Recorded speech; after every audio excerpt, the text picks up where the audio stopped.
竟然要破碎虚空，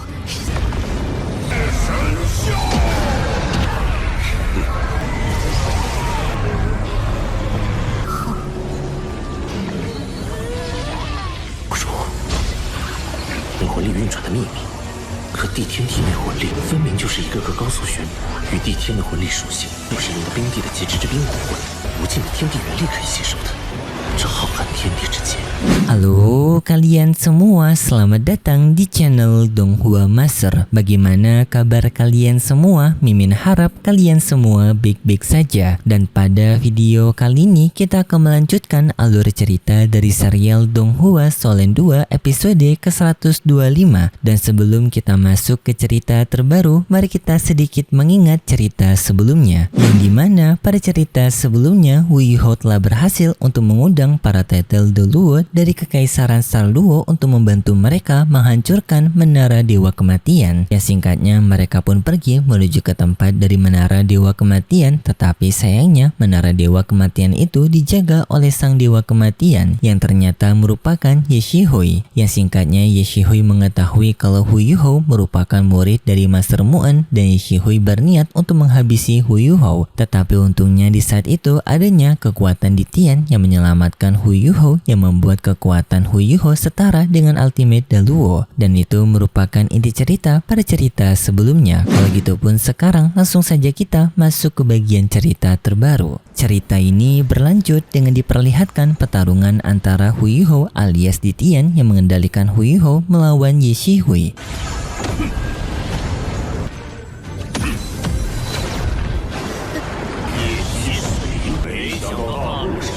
Yang dalam pertarungan tersebut Ditian mengagumi Ye Shihui dengan memuji Ye Shihui, mengatakan bahwasannya Ditian tidak menyangka adanya manusia yang dapat tumbuh menjadi kuat seperti Ye Shihui. Dan Ye Shihui juga telah mengetahui bahwasannya orang yang telah mengendalikan tubuh Hu Yuho adalah Ditian. Ye Shihui bertanya kepada Ditian kenapa Ditian ikut campur dalam urusan manusia padahal ia merupakan kaisar binatang. Ditian menjawab ia mengetahui bahwasannya kekuatan Ye Shihui berasal dari jiwa bela diri boneka di mendarah. Yang Ditian mengetahui bahwasannya jiwa bela diri tersebut meningkatkan kekuatan sendiri dengan mengonsumsi jiwa makhluk hidup lain yang dipadatkan untuk menjadi jiwa balas dendam. Dan Ditian menyadari Ye Shihui tidak hanya menggunakan jiwa manusia, tetapi Ye Shihui juga menggunakan jiwa dari para binatang. Yang hal ini membuat Ditian memiliki alasan untuk ikut campur dalam urusan mereka, dan Ditian pun ingin untuk menewaskan Ye Shihui sebagai bentuk balas dendam atas Ye Shihui yang telah mengganggu kaumnya.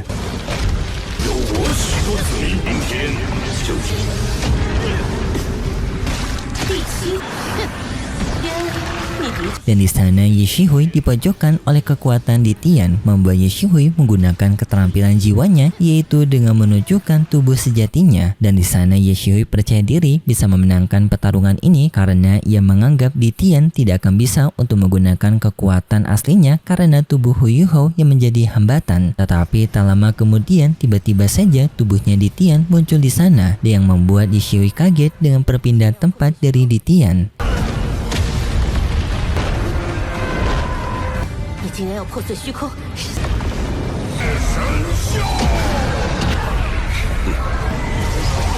Dan setelahnya pun mereka berdua beradu kekuatan dengan Ditian menggunakan serangan dari raungan naganya yang beradu dengan kekuatan dari Ye Shihui, yang pada akhirnya peraduan tersebut dapat diungguli oleh Ditian.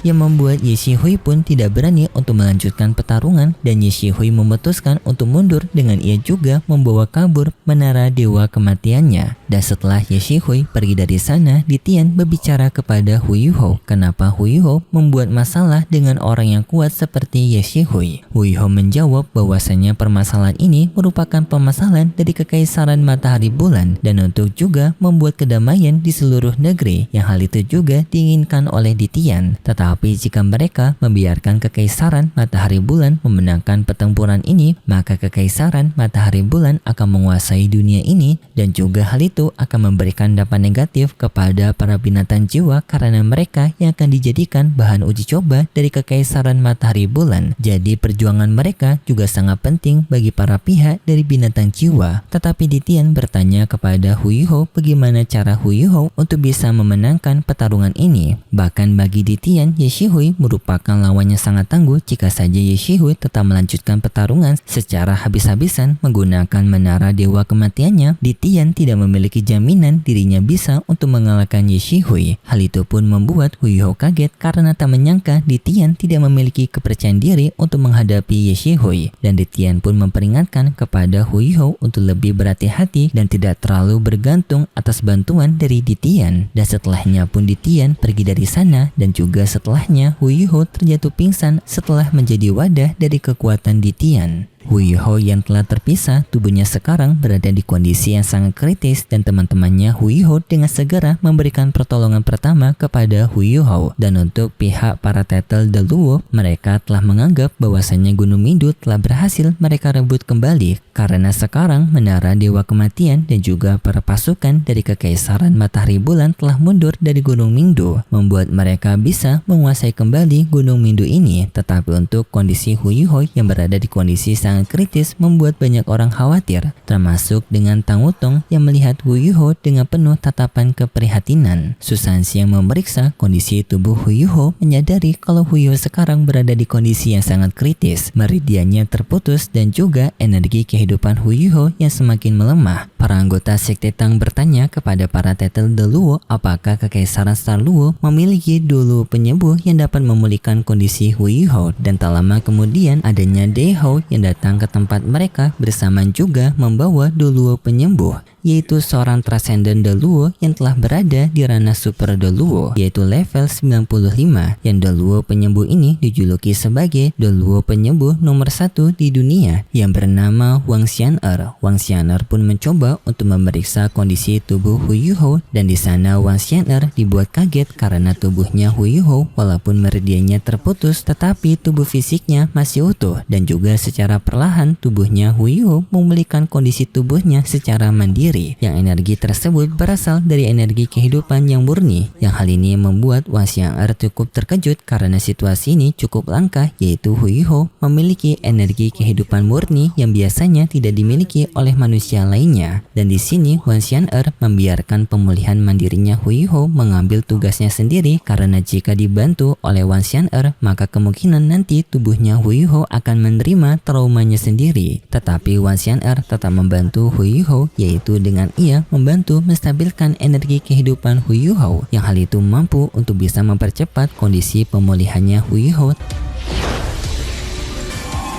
霍雨浩体内那股精升至96级，竟然为我冲破了魂力瓶颈。 Tetapi secara bersamaan juga memberikan pencerahan kepada Wang Xian'er yang sampai membuat Wang Xian'er bisa menerobos ke level 96, yang membuat Wang Xian'er sangat berterima kasih kepada Hu Yuhou. Jadi energi kehidupan Hu Yuhou tidak hanya memulihkan tubuhnya sendiri tetapi juga membantu memberikan pencerahan kepada Wang Xian'er untuk penerobosannya. Singkat cerita, mereka telah kembali ke tempat dari camp istirahat mereka, dan di sana pun Hu Yuhou diistirahatkan di tempat campnya. Dan di sini Susansi menenangkan kepada semua orang karena Hu Yuhou yang memiliki kemampuan pemulihan mandiri, maka mereka tidak perlu khawatir tentang kondisi Hu Yuhou. Mereka di sini hanya perlu untuk memberikan perawatan dan juga pengawasan kepada Hu Yuhou saja. Tetapi karena semua orang sekarang berada di kondisi yang kelelahan, maka di sini Susansi ingin mengajak kepada mereka semua untuk melakukan pembagian si penjagaan kepada Hu Yuhou. Ye Guyi menerima hal tersebut, dan Ye Guyi mengajukan dirinya sebagai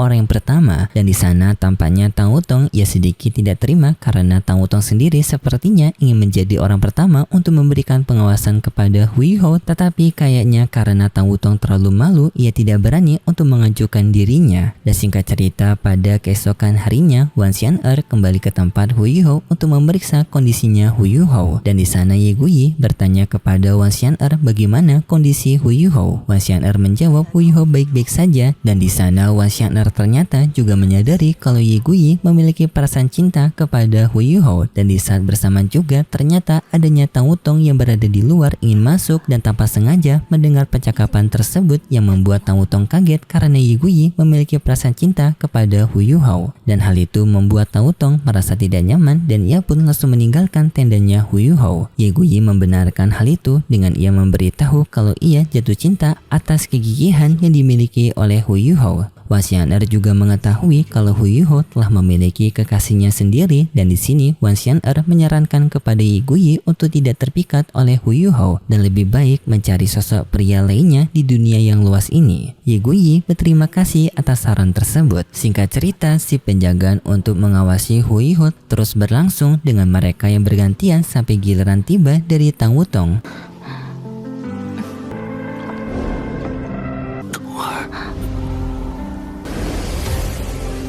Dan di sana Tang Wutong merawat Hu Yuhou dengan membersihkan tubuh Hu Yuhou menggunakan kain basah. Tetapi di sana juga Hu Yuhou yang tak tersadarkan diri, ia bermimpi mengenai Wandong yang membuat Hu Yuhou mengigo menyebut nama Wandong terus-menerus, dan hal itu membuat Tang Wutong semakin penasaran dengan Wandong ini dan berpikir apakah Wandong ini merupakan perempuan yang sangat cantik dan juga sangat baik kepada Hu Yuhou sampai membuat Hu Yuhou mengigau sejauh ini. Dan Tang Wutong menemani Hu Yuhou sampai pada keesokan harinya. Tang Wutong juga tertidur, dan di sana Tang Wutong terbangun dengan dibuat kaget karena tangannya yang telah berpegangan tangan dengan Hu Yuhou, dan Tang Wutong langsung melepaskannya, dan tak lama kemudian adanya rombongan dari Susansi yang datang ke tempat mereka, dan di saat itu juga Hu Yuhou akhirnya telah tersadarkan diri. Di sana Hu Yuhou meminta informasi dari Susansi mengenai situasi yang telah terjadi. Susansi menjelaskan kalau Gunung Mindu sekarang telah berhasil dikuasai kembali oleh Kekaisaran Star Luo, dan untuk kelanjutannya merupakan urusan dari Star Luo bagaimana mereka mempertahankan Gunung Mindu. Dan di sini Hu Yuhou sadar bahwasanya mereka sekarang memiliki tujuan yang lebih penting, yaitu kembali ke Akademi Shrek, karena sekarang Kekaisaran Tianhun yang telah jatuh di Kekaisaran Matahari Bulan, yang jika hal itu dibiarkan maka Kekaisaran Matahari Bulan bisa menguasai Kekaisaran Tianhun, dan mereka memiliki jalan untuk melakukan penyerangan kepada Akademi Shrek mereka. Jadinya mereka harus segera kembali ke Akademi Shrek, dan Hu Yuhou ingin melakukan perbincangan kepada para anggota Pavilion Dewa Laut. Susansi menyetujui hal itu, tetapi untuk sekarang Hu Yuhou akan melakukan pelatihan sedikit untuk bisa mempersiapkan tubuhnya melakukan perjalanan pulang. Setelahnya pun mereka meninggalkan Hu Yuhou, dan di sana juga Hu Yuhou berterima kasih kepada Tang Wutong karena telah merawatnya. Hal itu membuat Tang Wutong terdiam, dan setelahnya Hu Yuhou sendirian, dan di sini Hu Yuhou mulai memikirkan rencana untuk meningkatkan kekuatannya. Ya, setelah merasakan kekuatan dari Ditian, Hu Yuhou merasakan adanya rangkaian sirkulasi kekuatan jiwa yang berbeda dengan dirinya dan juga Ditian, yang dimana kekuatan Ditian adanya seperti beberapa struktur lubang hitam yang saling menyatu satu sama lain, dan Hu Yuhou tertarik untuk melakukan metode seperti yang dimiliki oleh Ditian. Dan pada malam harinya Hu Yuhou melakukan makan malam dengan para wanita, dan di sana Susansi datang, tetapi melihat keanehan karena mereka yang saling diam-diaman membuat Susansi penasaran dan justru bertanya kepada Hu Yuhou nantinya akan mau ditemani oleh siapa untuk perawatannya. Hu Yuhou menjawab dirinya tidak perlu ditemani karena kondisinya Hu Yuhou yang telah membaik, dan bahkan di sini Hu Yuhou ingin melakukan sebuah pelatihan metode kultivasinya. Dan setelah makan tersebut Hu Yuhou berpamitan dengan mereka dengan alasan ia yang ingin berlatih. Singkat cerita, Hu Yuhou pergi sendirian untuk melakukan metode kultivasinya.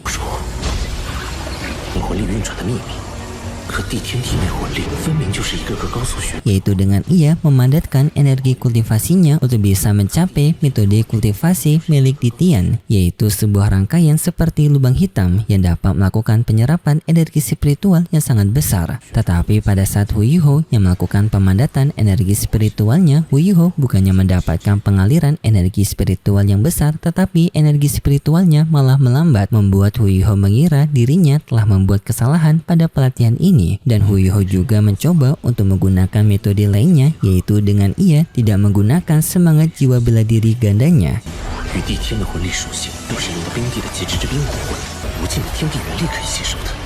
这浩瀚天地之间， Tetapi singkatnya, pada proses ini masih belum mendapatkan jawaban hasil dan ceritanya bersambung setelah itu dan berikut cerita selanjutnya di minggu depan besok. Pada cerita selanjutnya, kita diperlihatkan dengan Akademi Shrek yang mendapatkan laporan mengenai kondisi dari Kekaisaran Tianhun, yang intinya Kekaisaran Tianhun ingin meminta bantuan dari Akademi Shrek dan juga melaporkan kondisi dari situasi Kekaisaran Tianhun, seperti Penatua Dubushi yang telah berada di kondisi terluka parah akibat serangan mendadak dan juga para generasi muda dari anggota mereka yang hampir habis akibat pertempuran ini. Dan nantinya Akademi Shrek akan mencoba untuk membantu dengan mereka yang mencoba untuk meningkatkan pembuatan alat jiwa dari Shikti Tang. Dan setelahnya pun diperlihatkan Hu Yuho yang melakukan pelatihan sekaligus bertanya kepada Penatua Suan dengan metode pelatihan dari Ditian, yaitu sirkulasi lubang hitam dan juga pemadatan energi spiritual, yang nantinya pun Ketua Suan akan menjelaskan kepada Hu Yuho dan diperlihatkan dengan Hu Yuho yang mencoba untuk mempraktekkan metode tersebut, yang di sana sampai membuat para anggota pavilion Dewa Laut dibuat kaget karena adanya lonjakan energi yang membuat mereka mengira adanya seseorang yang sedang mencoba untuk menerobos ke Super Deluwo. Dan dalam metode pelatihan ini Tiameng mendukung Hu Yuho sampai akhir, dan itu cerita yang akan kita lihat nanti untuk episode selanjutnya di minggu depan besok. Dan seperti biasa, Mimin mengingatkan kalau cerita ini merupakan dongeng fiksi yang hanya bertujuan sebagai penghibur saja yang berasal dari karangan novel. Dan terima kasih buat kalian semua yang sudah menonton video ini sampai akhir. Jika kalian suka dengan video kali ini, bisa beri like serta subscribe, dan sampai jumpa di video selanjutnya. See ya!